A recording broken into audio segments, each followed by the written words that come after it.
Here's the truth. The voice you hear when things get hard is not fixed. It was learned. And if it was learned, it can be changed. It's time to level up.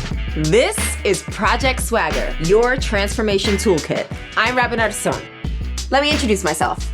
I am the queen of the pivot, raised by a Cuban refugee and a Puerto Rican janitor from the Bronx. I spent 8 years as a successful corporate litigator before becoming a leader in wellness. And now, my true passion is lighting fires in people's lives. I'm the vice president of fitness programming and head instructor at Peloton, a 27-time marathon runner, a 2-time best-selling author, founder of my own media company, Swagger Society, mother, and wife.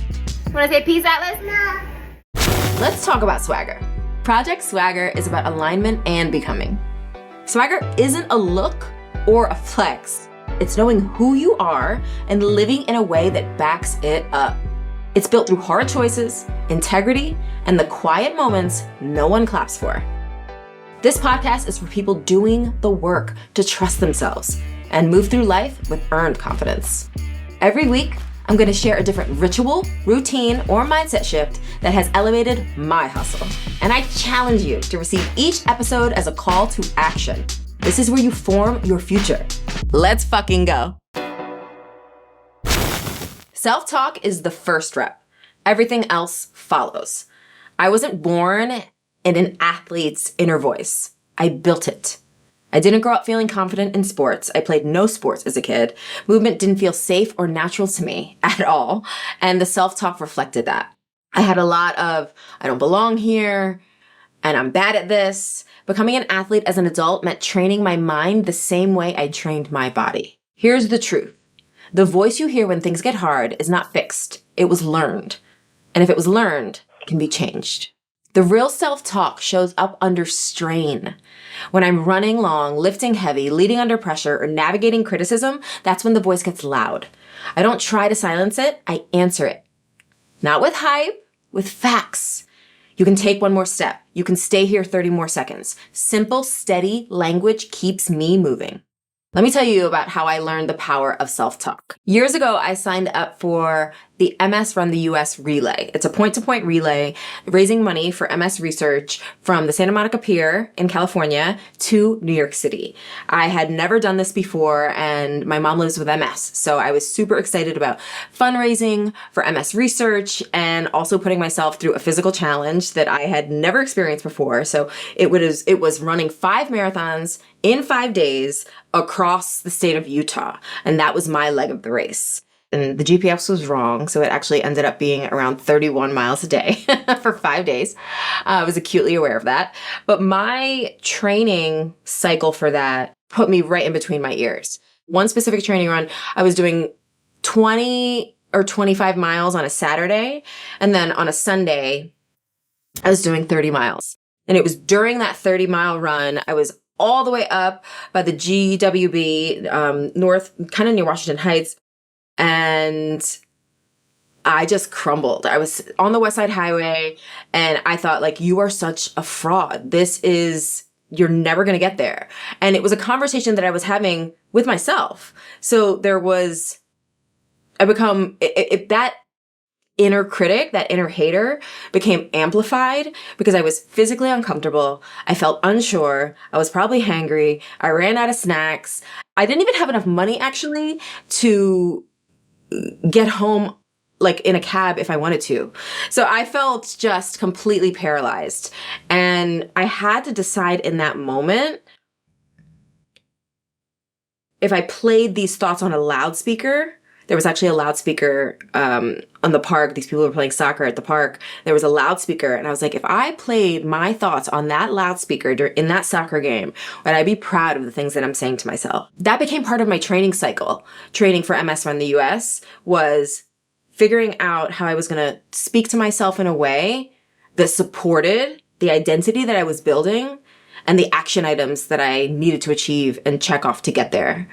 And I'm like a self-talk ninja now. I obviously have moments where I'm not, my perfect self or my optimal self, but befriending ourselves is worth the inner scavenging and architecting a conversation in between our ears that is powerful and meaningful to us. And more so now as a parent, I think if I played my self-talk out loud, would my daughter be proud of that? Or would she be scared of it? And so it has a new meaning now as a mom. But certainly the genesis of it was as an athlete being really, really, really uncomfortable. And I still put myself in physically uncomfortable environments every single week, nearly every single day, just so I can test that self-talk. And the bridge from that negative self-talk to a positive self-talk for me is anchoring an identity in action. The first step, if you want to change your self-talk, is to become aware of it in the first place. I think putting yourself in environments like a run, like a workout, this is why I think those type of movement practices are so illuminating, because you're very much in your body and in your head. So any experiences that allow you to actually listen to your self-talk are really informative. So I would say awareness is the first thing. And then the second is to identify the pieces of your self-talk that you're not proud of, or that you wouldn't play on a loudspeaker, or you wouldn't, speak that way to a friend or a loved one. Those should be alarm bells. But the good news is that you can change it. You can change the language. And I think that naming it, identifying the tone, the quality, how it sounds to you, is it harsh? Is it critical? Is it demeaning? Is it boring, right? That there are just ways in which we can identify what that language feels like and sounds like to us. And that kind of helps us distance ourselves from it, from a place of judgment. And the changing it piece is going to take practice. But the first two steps of awareness and naming it kind of create a healthy distance. So the practice, putting in the reps of changing the language of how you speak to yourself is possible, but it's going to take time. So remember, a simple framing. Notice the voice, name it, choose a better one. All right, hustlers, this is not just my podcast. I want you to be my co-host. I'll explain. But first, a quick break. Welcome back to Project Swagger. I'm Robin Arson, and I am so excited to reveal that we have a phone number, y'all. You are able to call me. We're able to chat. I grew up with the classic phone-in radio shows, and I wanted that to be an element of this Project Swagger experience so you and I could be connected. You could call in questions, and this would be a conversation. Here's the deal. Starting now, you can leave me a voicemail anytime. I want you to call 1-877-ALL-SWAG. Let's get that number up on the screen. I will listen to your messages and we will play as many as we can on the show. Ask me your burning questions. Bring me your toughest challenges. Let's work through them together. Ooh, I think we have callers already. Let's start with this message from Jenny.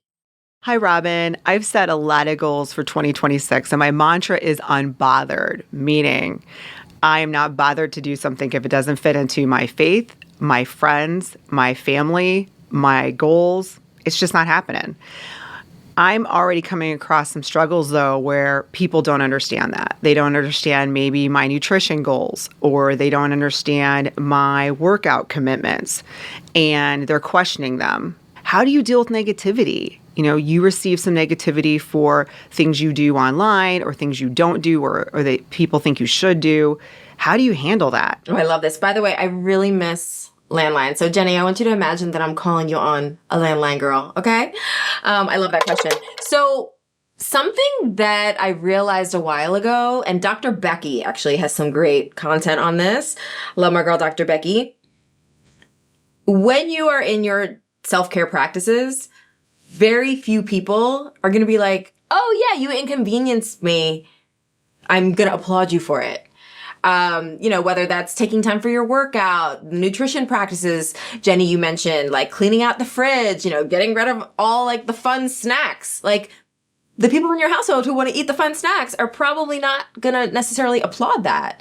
I think that we have to get really clear on why we're making changes, and then let our trusted critics, and I'm going to explain what I mean by a trusted critic, know more about our whys.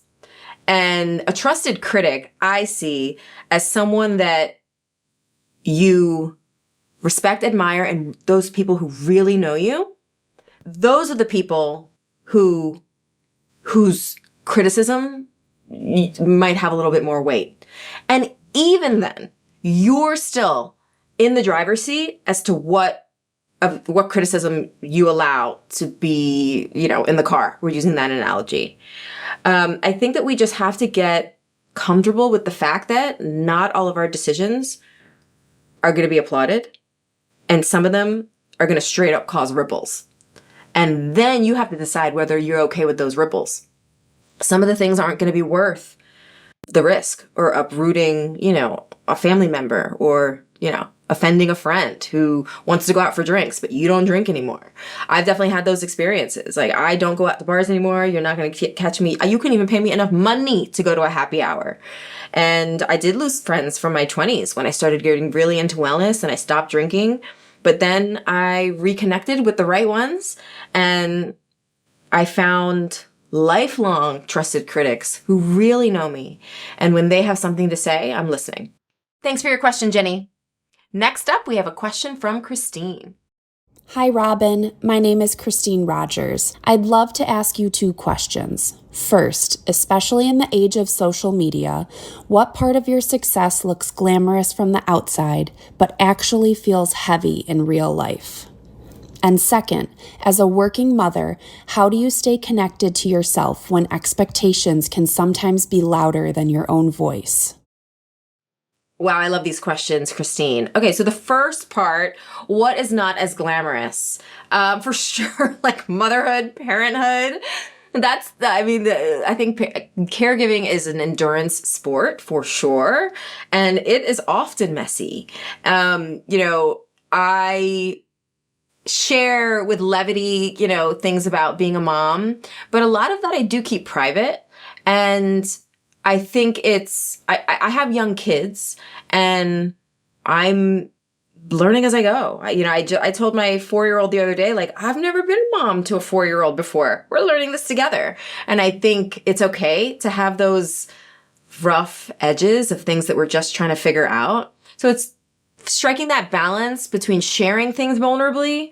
Not everything needs to be polished, but also kind of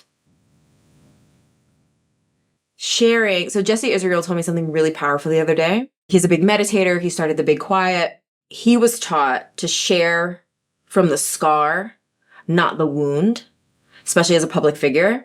So I try to be mindful when I'm sharing things, even if it's messy, that I'm sharing from a scar, not the wound. Because I think that has a lot of different energy and certainly different perspective. So I would say, yeah, definitely parenthood is less glossy than it seems on social media. And probably training. I train many, many, many hours a week, and the majority of my own personal training is not for public consumption. That is grimy, and sometimes it's dark. And Christine, to your second question, I think we got to a lot of it related to self-talk. I think that is the initial place, especially when you're trying to unpack mom guilt and negotiate all different expectations on you. How you're speaking to yourself and how you're processing those things are going to be directly informed by the tone and intention around your self-talk. That's all the messages we're going to get to today. Thank you so much. I have one more topic I want to talk to you about today, and that's creatine. Every week, I will bring you a lifestyle and wellness recommendation directly from my life. And this week, we are starting with my creatine routine. First, a biology lesson. Creatine is a compound that our bodies create naturally and then eventually use to generate energy, especially during high-intensity activity. Creatine is widely studied, and its benefits are clear. For athletes, 3 to 5 grams of creatine daily net out to an increase in power and muscle mass. To be clear, this is not medical advice. You should consult your doctor about your routine, but if you choose to bring creatine into your life, here's what I recommend. Unflavored, no additives, cut the noise. That's a mantra over at Project Swagger, and it counts for what you put in your body too. I've been taking creatine every single day for probably over 10 years. I take it every single morning. I used to take 5 grams a day, and now I'm up to almost 20 grams a day. I've built into that and I break it up. I usually do 10 grams in the morning and then 5 and 5 in my water. I'm super hydrated. And in fact, I only put creatine in water. I don't put it in my smoothie because you want to make sure that you're having enough water mixed with the creatine for the proper absorption. If you want a little flavor, add some lemon juice or apple cider vinegar to it. I've been asked if it matters when you take it. No. Don't stress about keeping a schedule. Just keep the habit. And that is a wrap for our first episode of Project Swagger. Remember, you can leave me a message anytime at 1-877-ALL-SWAG. I want your questions. I want to hear how you've been inspired to reshape your self-talk. And most importantly, I want to see you back here next week, same time, same place. Follow Project Swagger for even more tips from me and reminders to lock in on your transformation. We are on Instagram and TikTok at Project Swagger.